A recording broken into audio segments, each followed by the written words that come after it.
Well, we are happy to be back home,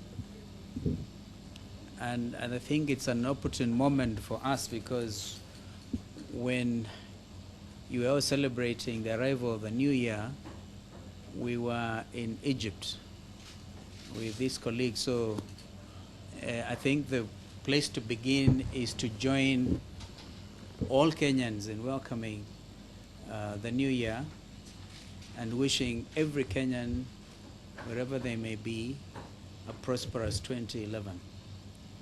I want in particular to applaud the statement by His Excellency the President when he ushered in the new year.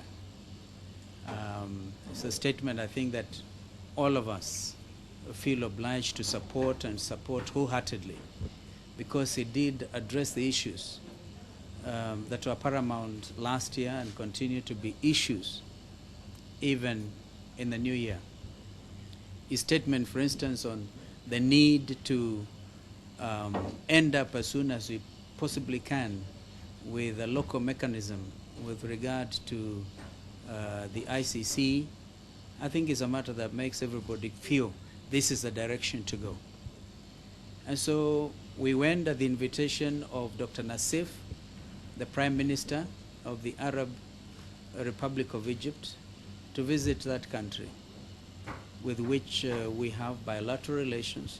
Egypt, like Kenya, is a member of COMESA, and we were happy to note that the balance of trade is actually in favor of Kenya. Egyptians take a lot of our tea. In fact, I think they drink more tea than Kenyans, if you to look at the per capita.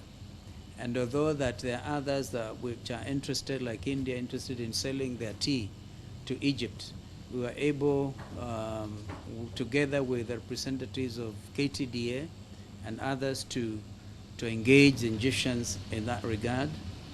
And of course that during the bilateral talks, it was also agreed that Egyptians also eat more of our beef. We had representatives of Kenya Meat Commission, and the only thing that Egypt will need to do is to send in their meat inspectors or something to be sure that our abattoirs and other places do meet the international standards. Of course, we have no issues ourselves. We are convinced that KMC and other slaughter places are in order, and perhaps the next step may be if they can consider not just Egypt, but the whole of the Arab world to import live animals. If it was not for the instability in Somalia, I think that Saudi Arabia, for instance, would be importing a lot of beef from the northeastern part of our country. And so with regard to other issues, an MOU was signed between the ministries of agriculture of Egypt and Kenya, where they agreed to collaborate in agricultural research. The Vice Chancellor of Moi University was able to sign another MOU with Alexandria University, where we were also privileged to give a speech before that student population. And if you imagine that Alexandria University has a student population of 194,000, it's quite a story on its own, because that is more than all the population we have in our public universities put together, because they're just about 95,000. And so they are very strong in with regard to irrigation, and Moi University wishes to work with the semi-arid parts of the country to, for instance, be able to do irrigated cotton growing. And I think that's a very good story, so that they can also continue as they, I think that the main investors now in Rivertex, which as we all know, is a major factory. And this is a way to go with our public universities. As they do backward integration, as they teach, they can also actually do commercial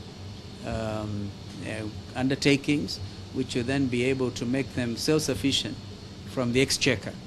And I think Moi University then is taking very good leadership, and along with other public universities, as we know.